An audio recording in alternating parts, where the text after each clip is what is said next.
Hi there, beautiful souls watching. Thank you.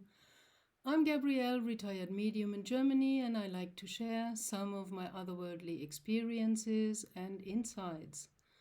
So, this one is about a teaching or a lesson I got from my deceased husband. Isn't that funny?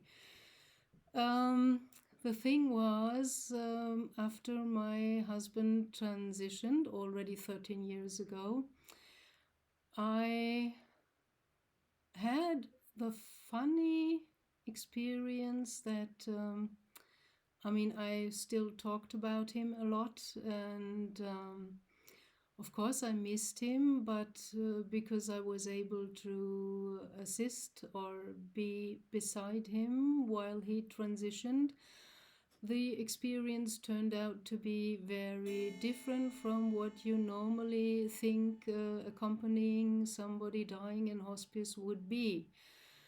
I thought it would be horrible, and it was not. And I thought coming back from the hospital after he transitioned, just with his bag and some more clothes, and entering his flat, I thought it would be horrible for me, but it wasn't, because everything wasn't reminding me of him in his flat the negative way.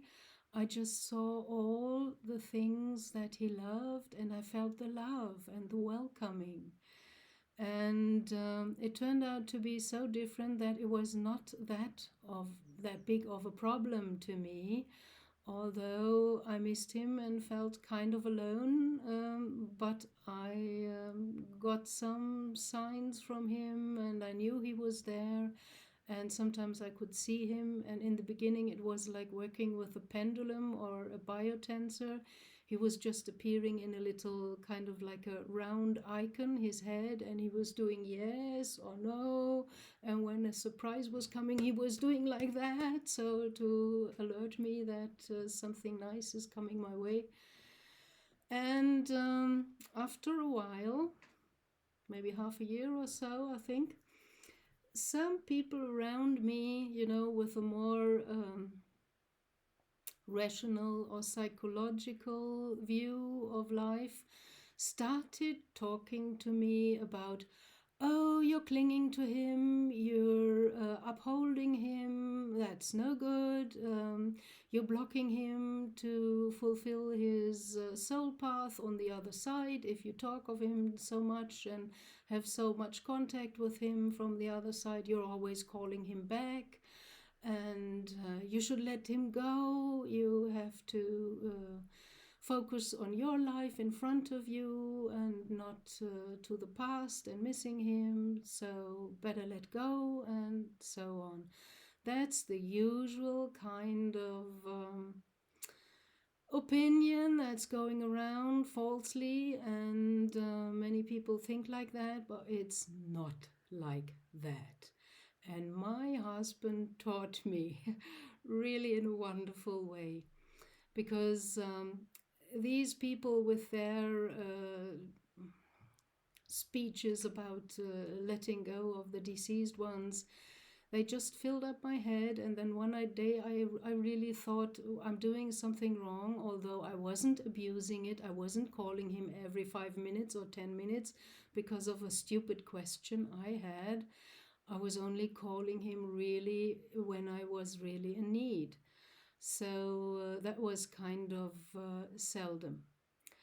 And I had my head filled up with all this stuff, so I really thought I'm doing something wrong. And because I loved him, he was really the love of my life. All I wanted was that he's free and fine and wealthy and everything is okay. And I don't want it to hinder or block him. So one day when he was with me and I could perceive his presence in my flat, I really kind of called him in front of me, and I told him, I don't want that you come and visit me and look after me and care for me, because I don't want to block you and to hinder your path. So I really ask you now to leave.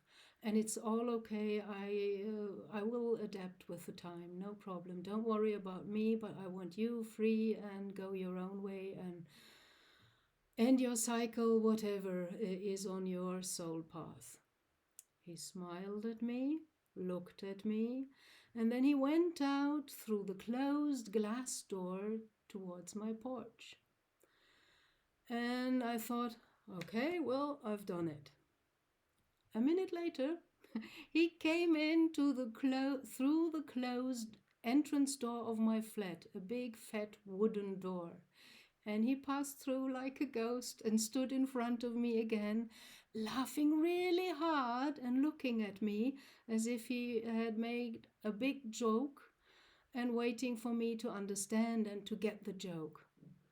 And I was kind of looking, what happened? There he goes out, following my question or my order and command, or my what I was begging from him to leave me because I didn't want to block him or hinder him. And then he came in through the door again, showing me I can do whatever I want because I am free. And you cannot command or order me to visit you or to not visit you. I come because of love, because of free will, because I want to stay with you sometimes and look after you. So by that, then I started laughing as well because I had gone with the false information and made a drama where there was no drama, because it's okay if they look after you. And there is a difference, you can feel that. If a person or a spirit of a deceased one is free, that feels totally different when he's coming to visit you, and you get the love and the kind of astral hugging and some ideas and inspirations. It's totally different from, an earthbound soul that's stuck here, maybe for a long time, and is more or less starting to haunt a place and manipulate electricity. That's the easiest thing for them to do on the other side, because over there they have to understand, firstly, that they cannot move any more objects in the 3D world because they just grab and they can't touch it. Their hand is going through because they are on the first dimension already in a higher dimension. So they reach through the walls or they reach through the mug they want to grab, and they cannot do it like that. They have to do it with the mind. That's kind of the telekinetic process. But the first thing they understand on the other side is that they are more than this, that they are soul, and soul has a frequency, and that electronics are very easy to be manipulated with frequencies. So that's more or less the first things a spirit or a ghost learns on the other side, to make himself noticeable, or to make others notice his presence, that there is somebody or something, some energy there. And you can feel the difference between a haunted house and a house where a loving ghost is coming to visit his beloved family. So it was like that, and since then he's still coming, and I can call him, and now I'm really relieved, and I know that he taught me the right lesson.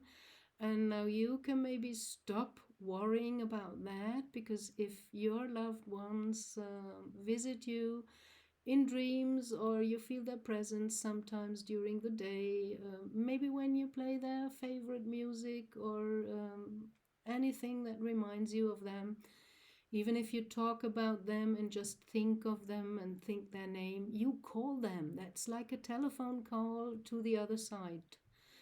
So they know instantly. That's the quantum entanglement. Your thought is automatically, instantly in the field, and they pick it up because it's kind of addressed to them. It's their frequency, if you call their name or think their name. So you can call them. Not always will they come, because sometimes there are different kind of situations. I never met my mother on the other side. That's kind of interesting. But I met my father. And he even came to visit me and kind of apologized that he wasn't able to show his love for me in this life. He never kind of said, I love you or I'm proud of you, what modern parents hopefully do nowadays. And when he was coming, he really showed me his love and I could feel it. And it was a big relief to know that it wasn't like I perceived it, that he was not interested and didn't even want to live and didn't want to have children and family and all this. It was all too much for him, and he was kind of not even in his body and rarely present. That was my perception during my childhood. And he said, yeah, that's kind of my character armor I was stuck in, and I couldn't leave. But now I can, and now I'm coming back to tell you that I always loved you, and now I'm really proud of you because of what you are doing. I, during my lifetime, never thought of that. I was kind of rational, but now I see it's all true, and I come and talk with you and can give you my feelings, and that's so wonderful. And I'm so proud that you are doing this now, not even only for yourself, but also for other people, to maybe help them or give them an idea, a different idea, a different viewpoint. That it's not all the way we are taught and as it seems. So there's still a lot to learn, and we have a lot of false beliefs or thinkings and viewpoints and opinions around spirit of deceased ones. Normally, they go their way and everything is fine. If they have some unsolved issue, they sometimes stay and do not enter into the light because they want to try to solve it. But when you can't touch the things here and you're dependent on the ideas you give to your loved ones to maybe act out what you wished or wanted to get resolved, that does not always work out the way you wanted it to. So unsolved issues tend to play out that they stay longer, and sometimes they get stuck. I even heard about a person that's so kind of funny and also a bit weird and crazy. Some young guy who thought, wow, that's crazy. I'm invisible. Now I can go everywhere and look at everything, and no one can see me or do anything to me. And he was hanging around and looking in the bathrooms to naked women and things like that. Well, if that's only the thing that interested him, good luck with that. You don't get very far if you don't go into the light and you keep hanging around here, because you're kind of clinging to the past, and you're kind of clinging to past and old energies that are no longer of the right and higher vibration of your subtle bodies, your aura, your astral and mental body, with which you enter the fourth dimension, the beyond the veil or the great beyond, however you want to call that. So there are so many misunderstandings, and to me it's kind of normal. I know it and I already forgot about it. So to me it's kind of common knowledge and I don't even think about it. And sometimes in some client sessions it comes up that the people come up with these false beliefs, and then I get remembered, oh, they don't know it. They don't know what I know. So then I tell them the story of my husband showing me I can go wherever I want, and you cannot hinder my path or command me. That's an important lesson. So always follow your heart, then you will do the right thing and stop worrying. Because with worry, we kind of wrap ourselves in darker clouds of energy. And I was asked why some deceased ones do not appear kind of right after they transitioned, and it takes time or years after they appear and give a sign for the first time to their family. Well, that is a very special thing. There are always exceptions to the rules, but usually when we lose somebody, and it's already in the language, we see it as a loss, although for them it's a gain. And sometimes we're even in pity about ourselves because now we can no longer embrace the person and express our love. But they get it anyway. If we think of them this way, they get it.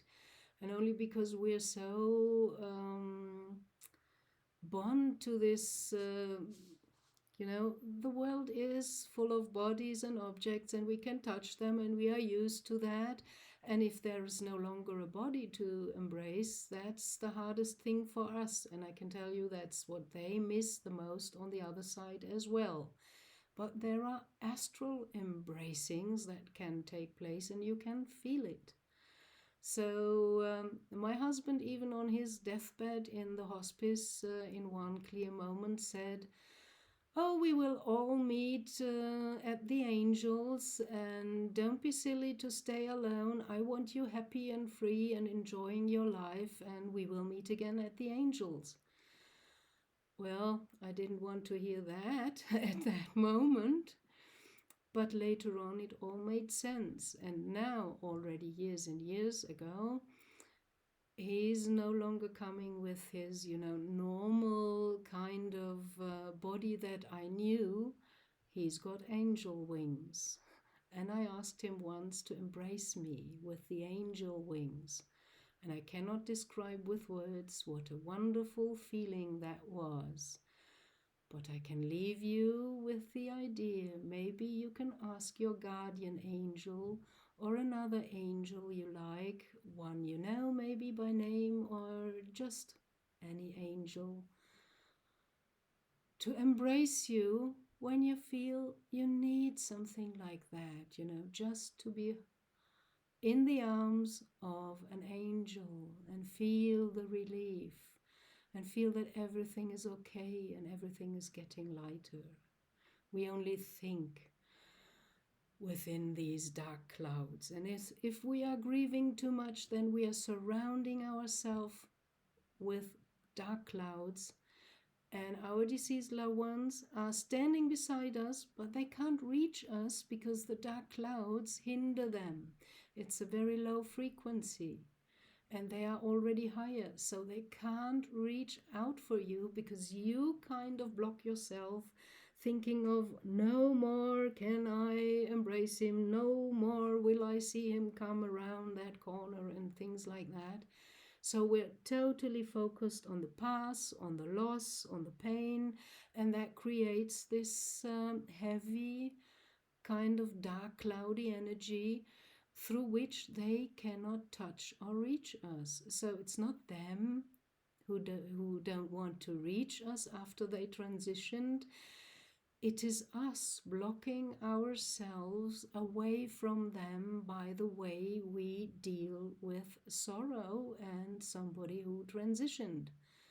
The Indians make a feast. They say the soul is free now, and they make a feast to have a party about that the soul is free. And what we do in the Western world is we dress all in black, and then we go to the churchyard and we look into a hole in the earth where